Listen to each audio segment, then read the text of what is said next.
Hello friends, welcome back KBS channel நண்பர்களே. இன்றைக்கி இந்த வீடியோவில் பார்த்தீங்கன்னு வச்சுக்கோங்களேன், மிக மிக முக்கியமான புத்தாண்டு ராசி பலன் 2025க்கானதை தான் பார்க்க போகிறோம்.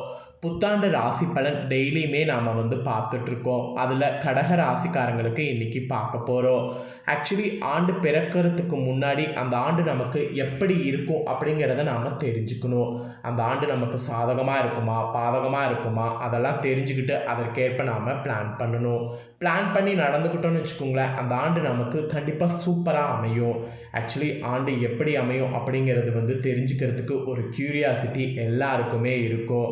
ஏன்னா இந்த ஆண்டு போல் அடுத்த ஆண்டு இருக்குமா, இந்த ஆண்டை விட அடுத்த ஆண்டு பெட்டராக இருக்குமா, இல்லை இந்த ஆண்டை விட அடுத்த ஆண்டு நமக்கு இன்னும் பிரச்சனை வருமா அப்படிங்கிறது எல்லாமே தெரிஞ்சுக்க ஒரு க்யூரியாசிட்டி இருக்கும். அந்த க்யூரியாசிட்டிக்கு ஏற்ப ஜோதிடர்கள் ஆண்டு பலனை கணிச்சிருக்காங்க. அந்த ஆண்டு பலனை இன்றைக்கி இந்த வீடியோவில் கடக ராசிக்காரங்களுக்கு ஷேர் பண்ண போகிறேன். கடக ராசியில் நீங்கள் எந்த நட்சத்திரத்தில் பிறந்திருந்தாலும் வீடியோ ஸ்கிப் பண்ணாமல் பாருங்கள்.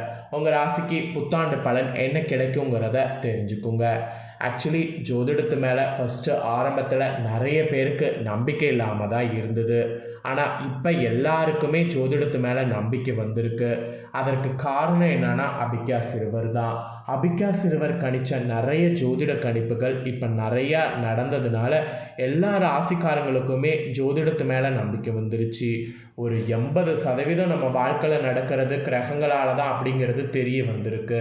அதனால் இந்த புத்தாண்டு பலன் கடக ராசிக்காரங்களுக்கு ரொம்பவே யூஸ்ஃபுல்லாக இருக்கும். ஸோ 2025 புத்தாண்டு பிறந்ததுக்கு பின்னாடி கடக ராசிக்காரங்க உங்களுக்கு ரூட் கிளியர் ஆகுமா கிளியர் ஆகாதா, சொந்த வீடு மன வாகன யோகம்லாம் உங்களுக்கு கொட்டுமா கொட்டாதா அப்படிங்கிறது எல்லாமே உங்களுக்கு பலன்களாக ஷேர் பண்ண போகிறேன். ஸோ கடக ராசிக்காரங்க உங்களுக்கு ரூட் எப்படி இருக்கும் அப்படிங்கிறத தெளிவாக இந்த வீடியோவில் தெரிஞ்சுக்குங்க. ஸோ தெரிஞ்சு அந்த பலன்களுக்கு ஏற்ப நடந்து பலன் பெறுங்க. சரி வாங்க, உங்கள் ராசிக்கு என்ன பலன் சொல்லப்பட்டிருக்கோ அதை இந்த வீடியோவில் பார்க்கலாம். புத்தாண்டு பிறந்ததற்கு பிறகு பல்வேறு புதுமைகளை தர காத்திருக்கு புதிய புத்தாண்டு உங்கள் ராசிக்கு. உங்கள் ராசிக்காரங்களுக்கு நீங்கள் பட்ட கஷ்டங்கள் எல்லாத்துக்குமே விமோசனம் தரக்கூடிய ஆண்டாக 2025 ஆண்டு அமைய இருக்கு. இதுக்கு இல்லையா சார் ஒரு எண்டு என்று வருத்தப்பட்ட உங்களுக்கு எல்லாமே இனி நல்ல பலன்கள் கொட்டுன்னு கொட்ட போகுது. அந்த வகையில் கடக ராசிக்காரங்களுக்கு புதிய புத்தாண்டில் என்னென்ன நற்பலன்கள் என்னென்ன கிடைக்க போகுதுங்கிறத வரிசையாக ஷேர் பண்ண போகிறேன். எந்த விஷயங்களில் கவனத்தோடு இருக்க வேண்டும், எதுலலாம் உங்களுக்கு லாபம் அதிகமாக கிடைக்க போகுது அப்படிங்கிறத எல்லாமே ஜோதிடர்கள் சொன்னதை இந்த வீடியோவில் ஷேர் பண்ண போகிறேன். ஸோ எல்லா பலன்களையுமே கடக ராசிக்காரங்க தெளிவாக இந்த வீடியோவில் பார்த்து பலன் பெறுங்க. சரி வாங்க, புத்தாண்டு பலனை இந்த வீடியோவில் அதிரடியாக பார்க்கலாம். கடக ராசிக்காரங்களுக்கு சொல்ல முடியாத அளவுக்கு, அதாவது வெளியில் சொல்லவே முடியாத அளவுக்கு பயங்கரமான கஷ்டங்களை கடந்த 3 வருடங்களாகவே பார்த்துருப்பீங்க.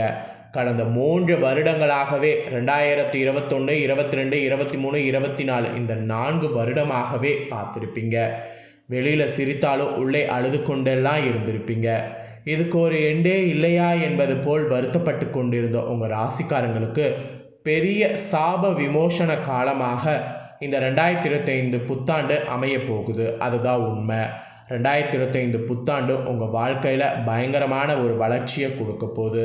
அதாவது நிதி வளர்ச்சி, அப்புறம் உங்களுடைய குடும்ப வளர்ச்சி, இந்த மாதிரி நிறைய வளர்ச்சி கொடுக்க போகுது. அஷ்டமத்தில் இருக்கக்கூடிய சனி பாதிப்பு, வக்ர சனியுடைய பாதிப்பு, வக்ர குருவுடைய பாதிப்பு என எல்லா பாதிப்புமே உங்களை விட்டு விலக போகுது. எதெல்லாம் சரியோ தப்பாக இருந்ததில்ல அது எல்லாமே உங்களுக்கு இப்போ கிளியராக கிடைக்க போகுது. அதாவது நீங்கள் ஒன்று சரின்னு நினைப்பீங்க, அது தப்பாக அமையும். நீங்கள் தப்புன்னு நினைப்பீங்க, அது சரியாக அமையும். அப்படியெல்லாம் உங்களுக்கு எகனமுகனையாக நடந்துட்டு இருந்த எல்லா பாதிப்புகளுமே விலக போகுது. ஏன்னா அஷ்டமத்தில் இருக்கக்கூடிய சனி பாதிப்பு விலகுது, வக்ர சனியுடைய பாதிப்பு விலகுது, வக்ர குருவுடைய பாதிப்பு விலகுது. இப்படி எல்லா பாதிப்பு விலகிறதுனால சகல விதமான பஞ்சாயத்துகளுக்கும் உங்களுக்கு விடுவு காலம் கிடைத்து எல்லா பிரச்சனையுமே புதிய ஆண்டில் தீர்ந்துவிடும். எது சரி எது தப்பு எது கரெக்டு எது இது அதெல்லாமே உங்களுக்கு அப்படியே கண் முன்னாடி ஒரு இதாக வரும், ஸ்க்ரீன் பிளேவாக வரும். நீங்கள் புதிய ஆண்டில் நீங்கள் எதிர்பார்க்காத அளவுக்கு திருப்பங்கள் உங்களுக்கு அமையும். மொத்தத்தில் உங்களுக்கு ஆண்டு பிறந்ததுக்கு பின்னாடி சுபிட்சமாக இருக்க போகுதுன்னு சொன்னால் அது மிகையாகாத ஒரு உண்மை. அதுக்கப்புறமேட்டு உடல் பாதிப்புகள்ல இருந்து உங்களுக்கு சாப விமோசனம் கிடைக்கும். உடல் பாதிப்புகள்ல இருந்து விடுபட்டு உடல் ரொம்ப சீரும் சிறப்புமாக இருக்கும். அப்புறம் மனக்கவலைகள், தூக்கமின்மை, கோபத்தில் இருந்து பொறுமையாக விலகிறது, இந்த மாதிரியெல்லாம் உங்களுக்கு சில அதிசயம் நடக்கும். அப்புறம் ராகு 8வது இடத்துல வர்றதுனால வீட்டில் உள்ள பெரியவர்கள் உடல்நலில் எச்சரிக்கையாக இருக்க வேண்டும். 60 வயதுக்கு மேலே இருக்கக்கூடிய கடக ராசிக்காரங்க ஹெல்த் செக்கப் செய்து கொள்வது நல்லது. ஆண்டு பிறந்ததுக்கு பின்னாடி ஜனவரியோ பிப்ரவரியோ ஏதாவது ஒரு மாதம் போய் உங்களோட ஹெல்த்தை செக்கப் பண்ணிக்கோங்க. இது 60 வயதில் இருக்கக்கூடிய கடகராசிக்காரங்க கண்டிப்பாக பண்ணணும். 60 வயதுக்கு கீழே இருக்கக்கூடிய கடகராசிக்காரங்களும் பண்ணலாம். உங்களுக்கு ஆப்ஷனல் தான். உங்களுக்கு ஏதாவது தொந்தரவு இருந்ததுன்னா பண்ணிக்கோங்க, தொந்தரவு இல்லை அப்படின்னா விட்டுருங்க. தொந்தரவு இருந்தால் பண்ணுங்க. ஆனால் 60 வயதில் இருக்கக்கூடியவங்களுக்கு தொந்தரவு இருந்தாலும் இல்லைனாலும் கண்டிப்பாக ஒரு ஹெல்த் செக்கப் பண்ணிக்கொள்வது நல்லது. ஏன்னா ஹெல்த்தில் சில பாதிப்புகள் வர வாய்ப்புகள் இருக்குது. அந்த பாதிப்புகள் வராமல் தடுப்பதற்கு தான் ஹெல்த் செக்கப் பண்ணி உடனே அதை பாருங்கள் அப்படிங்கிறத சொல்கிறேன். அதுக்கப்புறம் யோகங்கள் நிறைய உங்களுக்கு கிடைக்கும். குரு பார்வை துலாம் மேல் விழுது. துலாம் மேலே விழும்போது உங்கள் ராசிக்காரங்க மாணவ மாணவிகளுக்கு நன்மையானது பயக்கும். அதனால் மாணவ மாணவிகள் கடக ராசிக்காரங்க புது புது விஷயங்கள் நிறைய படிக்க இன்ட்ரெஸ்ட் காட்டுங்க. அப்புறம் தாயாருடைய உடல்நிலை நன்றாக இருக்கும். மெயினாக உங்களுக்கு வீடு, மன, வாகனம் வாங்கக்கூடிய யோகம் கிடைச்சிருக்கு. கிடைச்ச யோகத்தை பயன்படுத்தி உங்கள் பேரில் ஒன்று வாங்கிருங்க. உடம்பு பாதிப்புகள் அனைத்தும் சரியாகும். புதிய கோர்ஸ்கள் படிக்கிறதுக்கு அருமையான ஆண்டாக இருக்கும். ட்ரை பண்ணுங்கள். சுக்கிரன் சேர்றதுனால டிசைனிங், ஃபேஷன், பெண்கள் சார்ந்த படிப்புகள் படிப்பது நன்மை பயக்கும். நிறைய பேர் பியூட்டி கோர்ஸ்லாம் ஜாயின் பண்ணால் நமக்கும் அங்கீகாரம் கிடைக்குமா அப்படிலாம் நினச்சிருப்பீங்கள்ல. அப்படி நினச்ச கடகராசிக்கார பெண்கள்லாம் ட்ரை பண்ணி பாருங்கள். புதிய ஆண்டில் உங்களோட பிஸ்னஸ் டாப் லெவலில் போகும். இது பெண்கள் கடகராசிக்காரங்களுக்கு சொல்லப்பட்டிருக்கு. அதுக்கப்புறம் கடன்கள்லாம் முற்றிலும் தீரும். 6வது இடத்தை குரு பார்க்குறாரு புதிய ஆண்டில். ஸோ அந்த காரணத்தினால கடன் பிரச்சனை உங்களுக்கு தீர்ந்தே தீரணுங்கிறது விதி. தெய்வ அனுக்கிரகம் உண்டு. ஆஞ்சநேயர் வழிபாடு செய்யும்போது ஏற்றத்தை கொடுக்கும். வெண்ணெய் காப்பு, வெத்தலை மாலை இதெல்லாம் ஆஞ்சநேயருக்கு சனிக்கிழமை நீங்கள் போடுறதுனால அனுகூலங்கள் உண்டாகும். நிறைய கடன்கள் தீரும். இது கடகராசிக்காரங்க ஒரு பரிகாரமாக கூட புத்தாண்டில் நீங்கள் செய்ய ஆரம்பிக்கலாம். புத்தாண்டு எந்த சனிக்கிழமை வரும்போது நீங்கள் இந்த பரிகாரம் செய்யலாம். அதாவது புத்தாண்டு ஆரம்பித்ததுக்கு பின்னாடி வரக்கூடிய எல்லா சனிக்கிழமையுமே வெண்ணெய்க்காப்பு, வெத்தலை மாலை ஆஞ்சநேயருக்கு போடுறதுனால அனுகூலம் உண்டாகும். ஸோ இது ஒரு பரிகாரமாக நீங்கள் செய்யலாம். அப்புறம் தொழிலில் விரயஸ்தானத்தில் குரு வர்றதுனால குழந்தைகளுக்கான புதிய புதிய முதலீடுகளை நீங்கள் பண்ணுறது நல்லது. இந்த முதலீடு உங்களுடைய பெரிய ஏற்றத்துக்கு ஆண்டு முடியறதுக்குள்ளே கொண்டு போகும். அதனால் புதிய முதலீடு பண்ணுறது நல்லது. 8வது இடத்துல ராகு வர்றதுனால கனரக வாகன தொழில்துறையில் இருக்கிறவங்களுக்கு அனுகூலம் உண்டாகும். அனுகூலம் உண்டாகும் போதே அந்த அனுகூலத்துக்கேற்ப செயல்படுங்க. அப்புறம் டிரான்ஸ்போர்ட் துறை, கன இயந்திரத்துறை, காப்பீடு, எமர்ஜென்சி பணிகளை மேற்கொள்ளக்கூடியவர்களுக்கு புதிய ஆண்டு சிறப்பான ஆண்டாக இருக்கும். அதனால் எதுலேயுமே பார்த்தீங்கன்னு வச்சுக்கோங்களேன், நீங்கள் புதிய யோசனைகளுக்கேற்ப செயல்படுங்க. அப்புறம் எச்சரிக்கையாக இருக்க வேண்டியது இருக்குது. கடகராசிக்காரங்களை பொறுத்த வரைக்கும் புதிய ஆண்டில் பொய் பேசாமல் இருந்தாலே தெய்வத்தினுடைய அனுகூலம் உண்டு.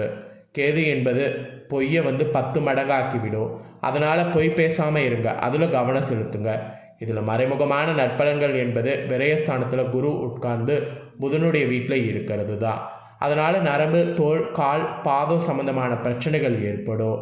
So mobile banking, password share செய்வது, ஆன்லைன் திருட்டில் சிக்குவது போன்றவை கூட ஏற்படும். ஸோ இதில் எல்லாத்திலுமே கொஞ்சம் எச்சரிக்கையாக இருக்க வேண்டியது அவசியம். நீங்கள் இதில் மட்டும் எச்சரிக்கையாக இருந்தீங்கன்னாவே போதும், உங்களுக்கு எல்லாமே சரியாகும். புதிய ஆண்டில் குலதெய்வ கோவிலுக்கு நடைப்பயணமாக செல்வது ஏற்றத்தை ஏற்படுத்தும். இல்லைனா கோவிலுக்கு போய் நெய் விளக்கு போடுவது, நெய்தானம் வழங்குவது நல்ல வெற்றியை தரும். அதனால் நீங்கள் இந்த மாதிரியான பரிகாரங்களை செய்ய பாருங்கள். மொத்தத்தில் கடகராசியை பொறுத்த வரைக்கும் 2025 உங்கள் ரூட் ஓரளவு கிளியர் ஆகும். கிளியர் ஆகிறதுக்கு சில பரிகாரங்களும் செய்து பயன்பெறுங்க. இந்த ஆண்டு பலனை நீங்கள் பார்த்தது போல் உங்கள் ஃப்ரெண்ட்ஸ் ஃபேமிலியில் இருக்கவங்களும் பார்த்து பலனடையணும்னு நினச்சிங்கன்னா வீடியோ லைக் பண்ணி ஷேர் பண்ணுங்கள். உங்கள் ஃப்ரெண்ட்ஸ் ஃபேமிலியில் இருக்கிறவங்களும் வீடியோ பார்க்கட்டும். அவங்களும் அவங்களோட ராசி கடகராசியாக இருந்ததுன்னா இந்த பலனை தெரிஞ்சு இதற்கேற்ப நடந்து பலன் பெறட்டும். மேலும் இதே போல் புதிய அப்டேட்டான தகவல்களை தெரிந்து கொள்ள மறக்காமல் நம்ம சேனலை சப்ஸ்கிரைப் பண்ணுங்கள். கூட பெல் பண்ண ப்ரெஸ் பண்ணுங்கள். அதை பண்ணிட்டீங்கன்னா நான் போடுற மற்ற அப்டேட்டான வீடியோலாம் உடனுக்குடனே தெரிந்து கொள்ளலாம். ஸோ மறக்காமல் பண்ணுங்கள். நெக்ஸ்ட்டு சிம்ம ராசிக்காரங்களுக்கு புதிய புத்தாண்டு ராசி பலனோடு புதிய வீடியோவில் சந்திக்கிறேன். தேங்க்யூ.